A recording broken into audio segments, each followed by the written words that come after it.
Iniciando o nosso culto desta terça-feira, vamos orar, vamos pedir que o Senhor nos receba como adoradores, como servos,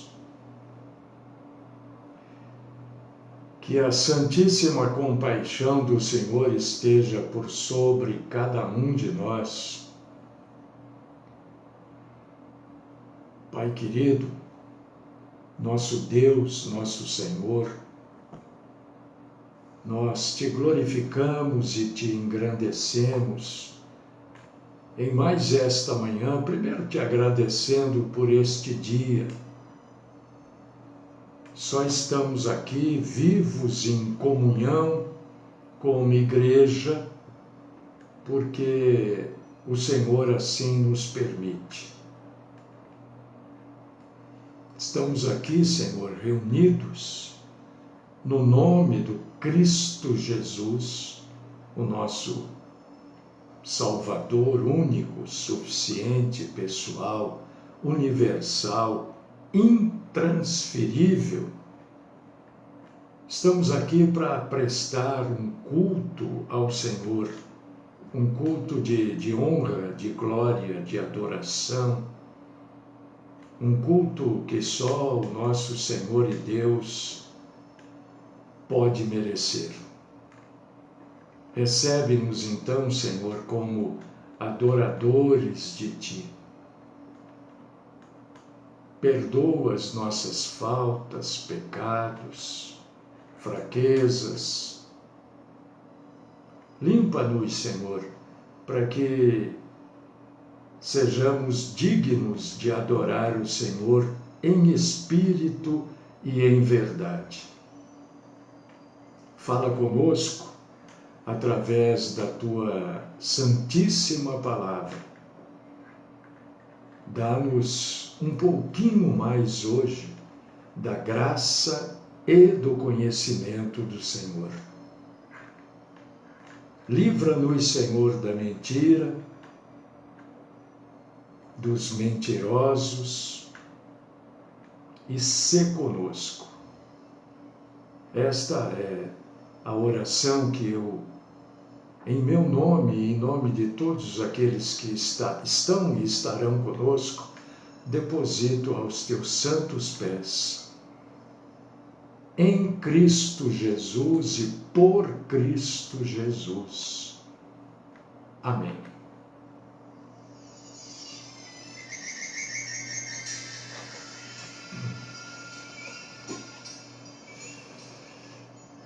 Eu espero que tudo esteja muito bem com cada um de vocês. Eu sei que nem sempre é assim, né? Às vezes as coisas não estão bem como nós gostaríamos que estivessem. Mas a gente não pode se esquecer que não há na Bíblia Sagrada nenhuma promessa de que este mundo seria um mar de rosas. Tem até uma música que às vezes eu brinco, né? É uma versão, eu acho que, eu não lembro o nome do grupo, um grupo antigo, né? Eu não lhe ofereci um mar de rosas. Sujeito cantando para a moça, né? Você bem sabe que eu não lhe ofereci um mar de rosas. Jesus também não, em nenhum lugar, ele ofereceu para nós neste mundo um mar de rosas. Muito pelo contrário, ele disse assim: neste mundo tereis aflições. Então, tenha fé. Tenha fé. É a única verdade que eu posso dizer para você. Tenha fé. Não fé, é na fé. tenha fé em Cristo. Certo? Eu vou tomar um cafezinho aqui, ó. Senão vai esfriar e vira um xarope isso daqui. Enquanto você abre a sua Bíblia no Evangelho segundo Marcos, capítulo 14, versículos, não enxergo, 10 e 11. Marcos 14, versículos 10 e 11. Quando você abre aí, eu tomo um café.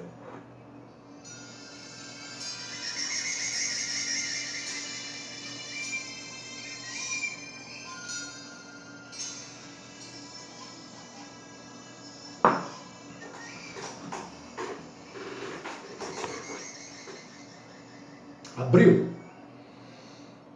Todo mundo sabe o que está escrito aqui, todo mundo já conhece, né? Eu acho, né, que qualquer criança sabe isso aqui. Mas a gente vai colocar isso aqui porque o que está escrito aqui foi nos dias de Jesus, né? Aconteceu com o próprio Jesus. E eu vou, de alguma forma, aqui, trazer isso aqui para os dias de hoje. Você vai ver que isso continua acontecendo. Não com Jesus, mas com as pessoas, com o mundo. E vamos ler. Vamos lá. Marcos, você vai ler isso também em Mateus 26, do 14 ao 16, e Lucas capítulo 22, versículos do 3 ao 6.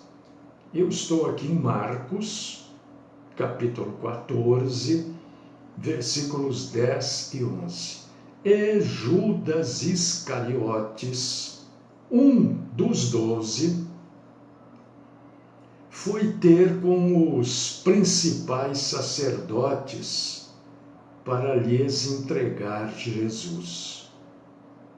Eles, ouvindo-o, alegraram-se e lhe prometeram dinheiro. Nesse meio tempo, buscava ele uma boa ocasião para o entregar.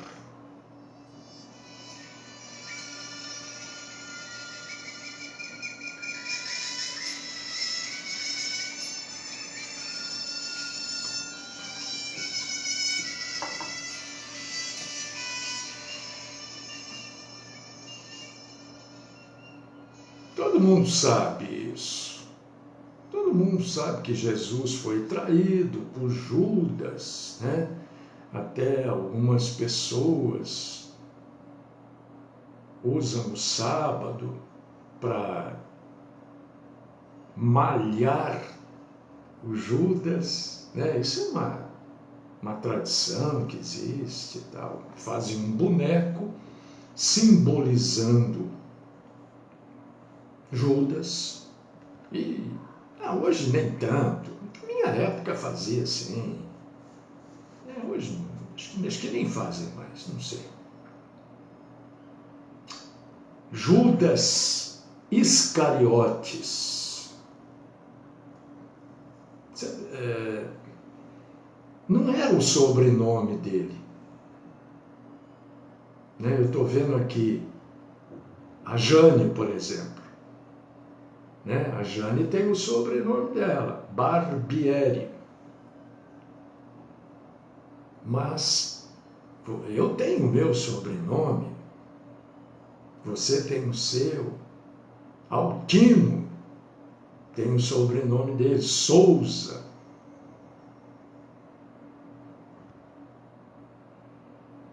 Mas Iscariotes não era o sobrenome de Judas, não. Na verdade, Iscariotes era o lugar da onde Judas vinha. Ele vinha de Quiriote, que era um lugarejo ali pertinho de Jerusalém. E virou Iscariotes, né? O Judas, o que veio de Quiriote, né? Seria a mesma coisa assim, Mário, o campineiro, Mário Campineiro, seria mais ou menos isso. O Alberto Paulista, né? O fulano lá de Mojimirim, é isso. Iscariotes quer dizer exatamente isso. Da onde veio Judas? De Quiriote.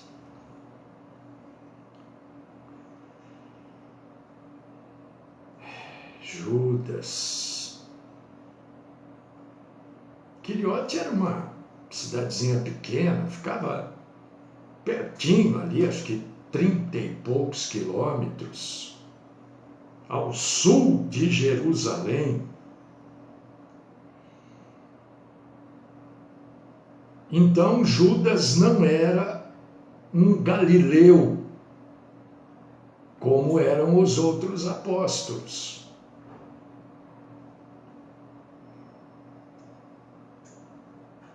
Na verdade, hoje também é assim. Judas não tinha interesse espiritual em Jesus nenhum. Judas era um oportunista. Hoje não existem pessoas oportunistas, né? Hoje não, né? Ou existe? Judas era oportunista. Ele foi atraído até Jesus porque ele esperava que Jesus se tornasse um famoso, melhor do que famoso, um poderoso líder espiritual e um líder político. E ele estando ali pertinho de Jesus, ele falou assim: vou me dar bem. Eu estou perto de um cara que vai ser um grande líder, vai comandar esse povo todo aí, e vai sobrar alguma coisinha para mim. Isso não acontece hoje? Quanta gente! Daqui a pouco a gente vai ter eleição aí, né?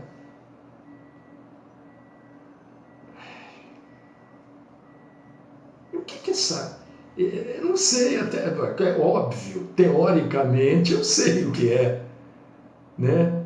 A Câmara dos Vereadores. Mas na prática, o que essa gente faz? Porque você vai lá, você não encontra um vereador e você também não encontra eles fiscalizando a cidade, fiscalizando o prefeito, né? Você sabia que teoricamente, tecnicamente, a Câmara dos Vereadores existe para fiscalizar o prefeito, o executivo e criar leis que permita que isso aconteça. Mas quando a Câmara de qualquer cidade ou de qualquer estado ou de qualquer país tiver a maioria formando a base governamental de uma cidade, um estado, de um país, ela vai deixar de cumprir esta função. E era isso que Judas buscava. Ele queria estar ali perto de Jesus. Porque ele falou, esse sujeito vai ficar famoso e eu estou aqui pertinho dele, eu vou me dar bem. Vou me dar bem. Vou enriquecer ao lado desse Jesus aí. Porque Judas tinha um tino, que a gente pode chamar hoje de tino comercial, né? Ele tinha tino para riqueza, prestígio. E Jesus era o grande, na visão dele, Jesus era o grande trampolim para ele. Olha como este mundo é uma roda gigante, né? Nada mudou. Nada. Absolutamente nada mudou.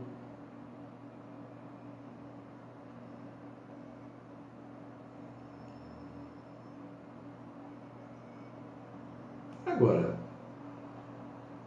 Jesus, obviamente, Jesus sabia disso. Mas então por que escolheu Judas? A gente não pode esquecer do seguinte: Jesus era Deus.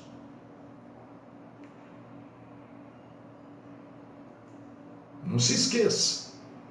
Jesus sabia de absolutamente tudo, enquanto Deus. Porque Jesus era assim, 100% Deus e 100% homem. Eu já cheguei às raias assim para poder explicar isso, porque é difícil as pessoas entenderem. Mas a unha de Jesus crescia.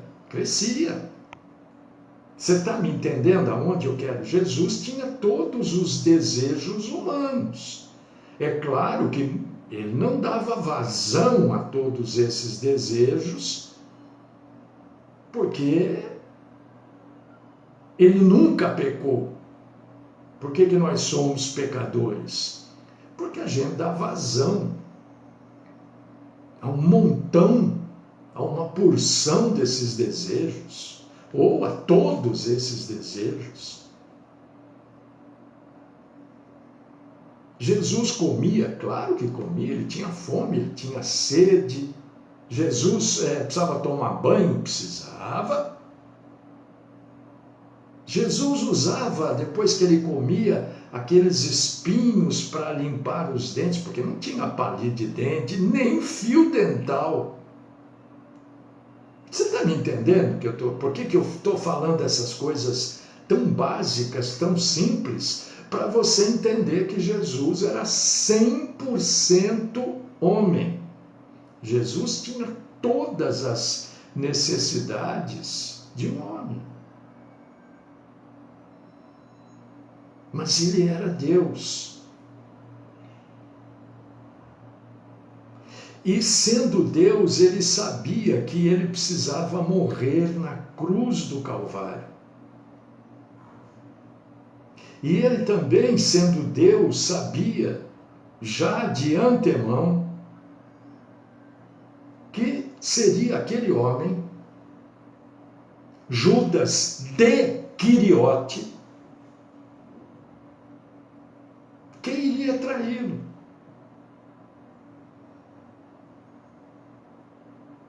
Já sabia. Quantas vezes nós já sabemos que determinadas coisas não vão dar certo?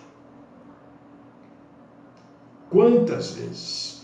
Quantas vezes a gente deixa isso para lá, aquilo para lá, mas chega um dia que não dá mais para deixar para lá.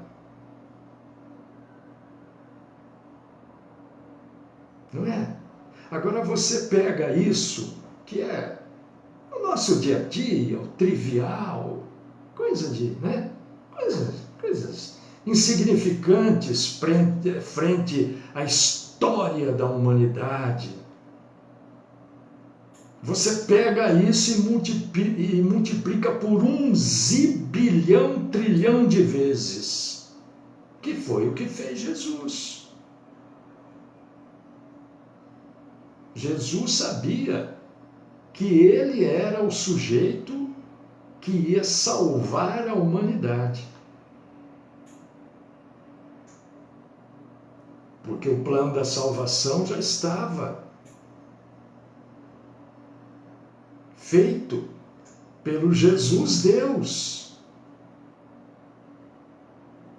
E este plano precisava ser cumprido. Isso você lê lá na Bíblia, no Salmo 41, verso 9. Aliás, deixa eu abrir aqui um parênteses, rapidinho. Eu não posso deixar de falar isso. Meu querido, minha querida, quando você estiver lendo a Bíblia, mais uma vez eu vou falar isso para você.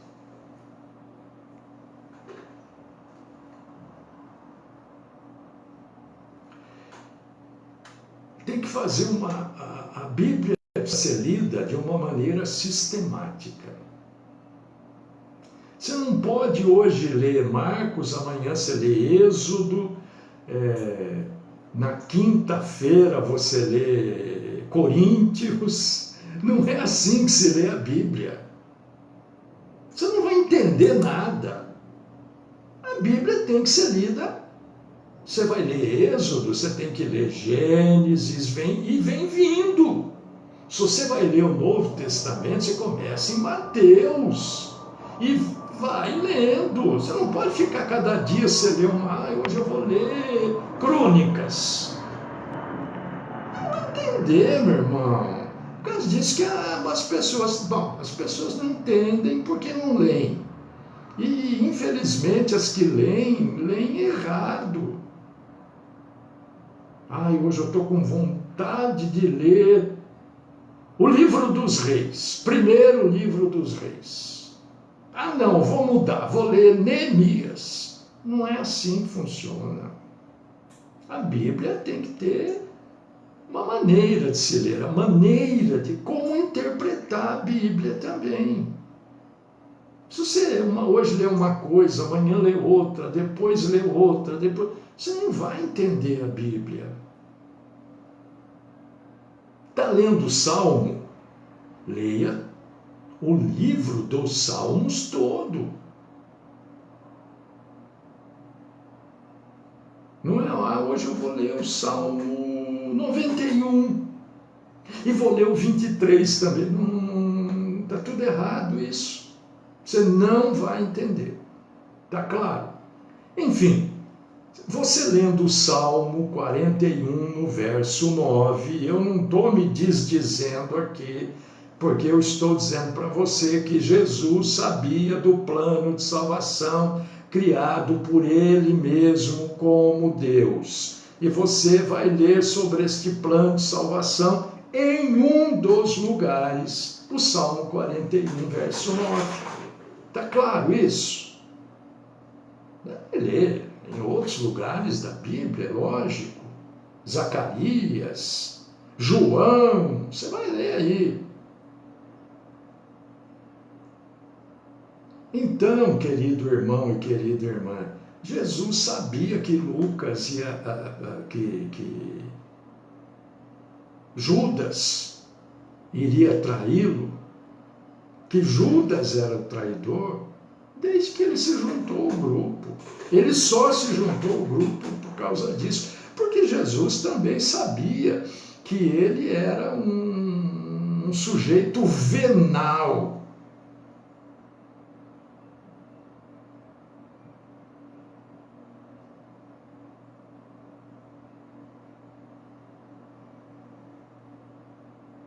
E ele vendeu Jesus.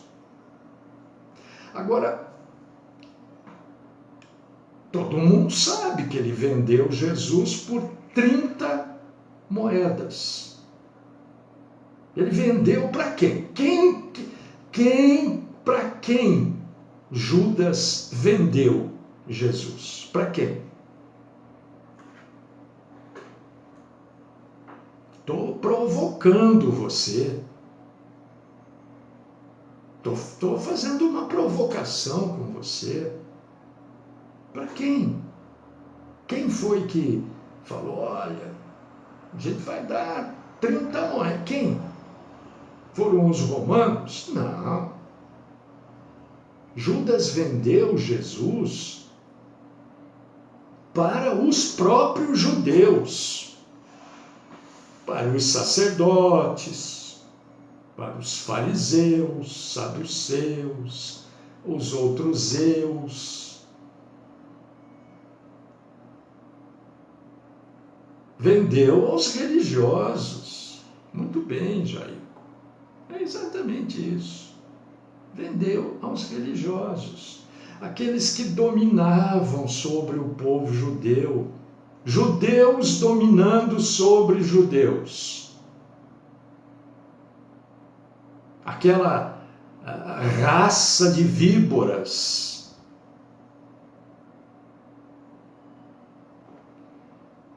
Agora, alguns detalhes que você precisa saber, queridíssimo irmão e queridíssima irmã.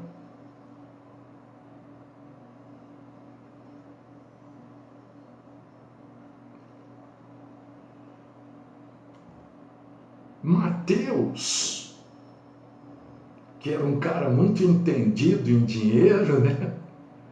Mateus era entendidíssimo em dinheiro. Diz que Judas aceitou um suborno. Ele recebeu um suborno. Ele foi subornado. Aliás, hoje isso não acontece mais, né?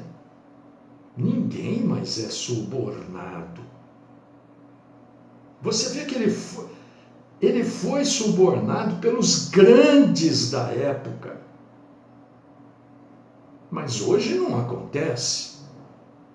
Os grandes não subornam mais ninguém.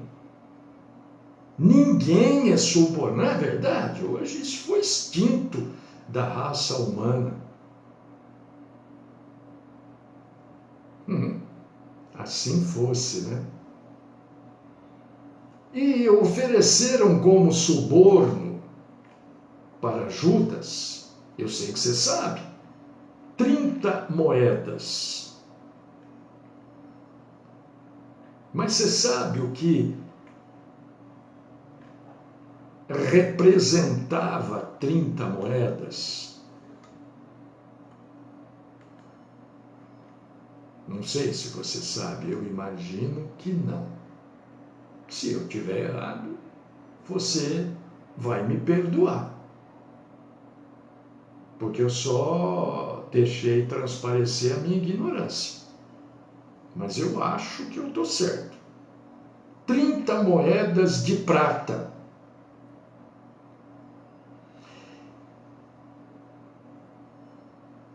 E Judas ficou buscando, esperando uma boa ocasião para entregar Jesus, para dar prosseguimento ao seu plano maligno. Qual seria essa boa ocasião? Já vou falar do dinheiro. Então eu vou falar do dinheiro primeiro. Depois eu falo da boa ocasião. 30 moedas, meus irmãos.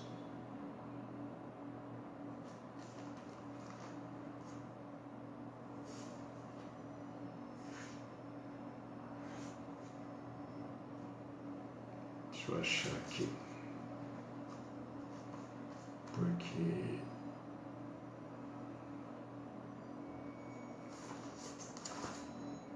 Mateus 26:15.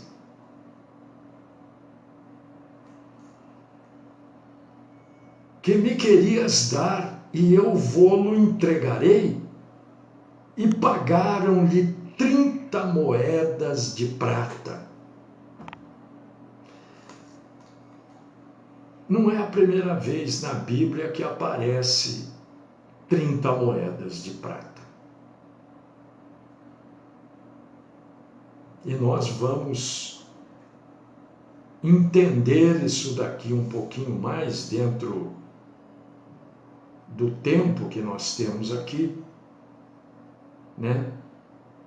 30 moedas, Judas recebeu para entregar Jesus, para atrair Jesus. Ele recebeu como suborno 30 moedas de prata, que era o valor de um escravo.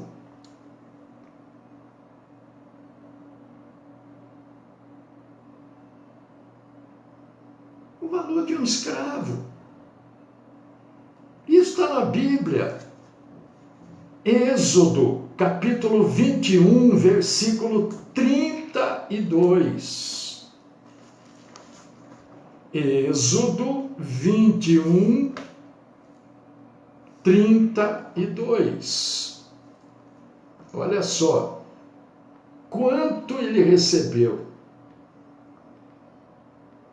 Se o boi chifrar um escravo, ou uma escrava, dar-se-á 30 ciclos de prata ao senhor destes, e o boi será apedrejado. 30 ciclos de prata, mais ou menos 124 gramas de prata. E Cristo foi traído pelo preço de um escravo. E a grandeza bíblica, a grandeza da profecia bíblica é um negócio fantástico. Porque antes de Jesus nascer, até a maneira como ele seria traído, o valor pelo qual ele seria traído, o suborno, o valor do suborno já estava declarado na Bíblia. E você pode ler. Ninguém nem imaginava. Já estava lá na Bíblia, por causa disso que muita gente lia e não entendia aquilo. Zacarias, capítulo 11, versículos 12 e 13.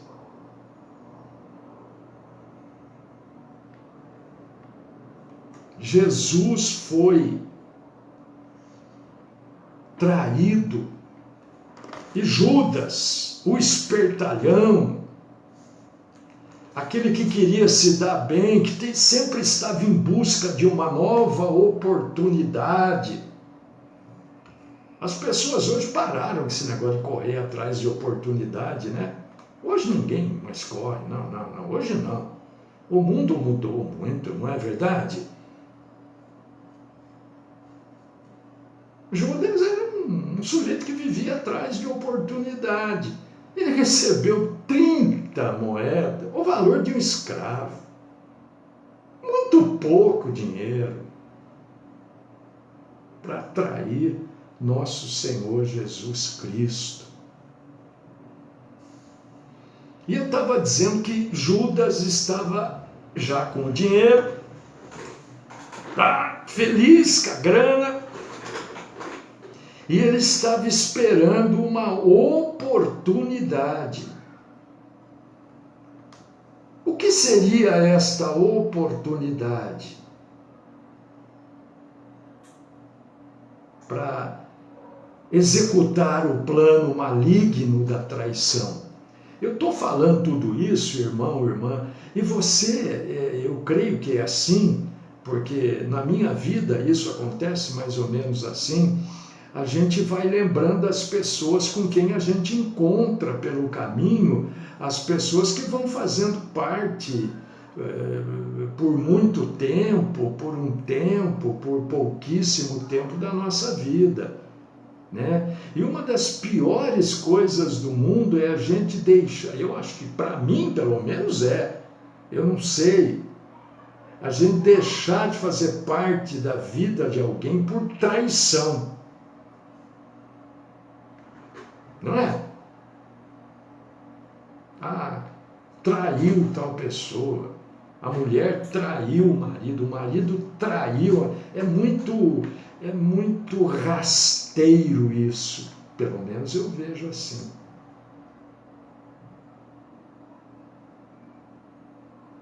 E quanta gente a gente coloca de lado da nossa vida por traição, né? Seja traição da amizade, traição da confiança, traição porque a gente contou uma coisa para aquela pessoa e a pessoa espalhou.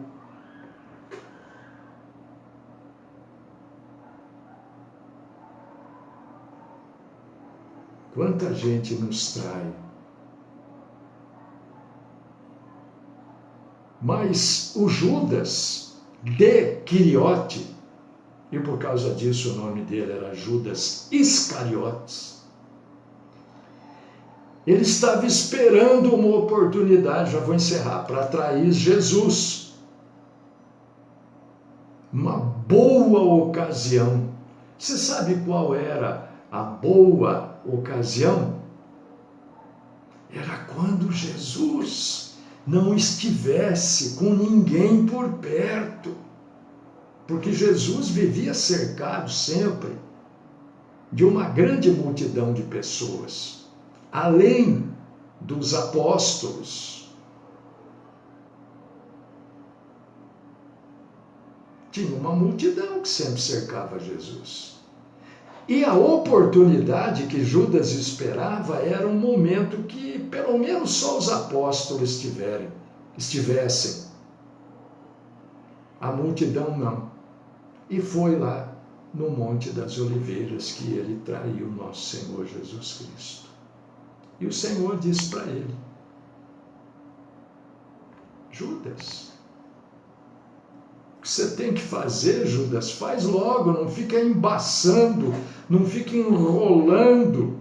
Você vai me trair, eu já sei, vai logo, vem dar beijinho, vem me abraçar, faça logo o que você tem que fazer.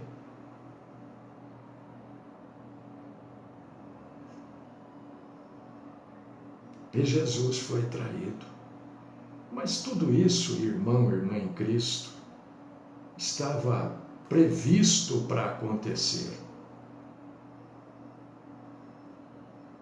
O 100% homem e 100% Deus morreu a parte 100% homem dele. Mas a parte 100% Deus nunca morre, nunca morreu, nunca morreria, nunca morrerá. Porque a parte 100% de Jesus é que ressuscitou a parte 100% homem. Esse foi, se não me falha a memória, se eu tiver errado, é se eu errar é por um. O 37º ou 36º milagre do nosso Senhor Jesus Cristo, quando ele faz um milagre com ele mesmo. Ele ressuscita o homem que havia morrido. E glorificado, exaltado, adorado, ele vai para o céu. E Judas se suicida, vendo a coisa imbecil que ele havia feito. porque ele deixou-se contaminar.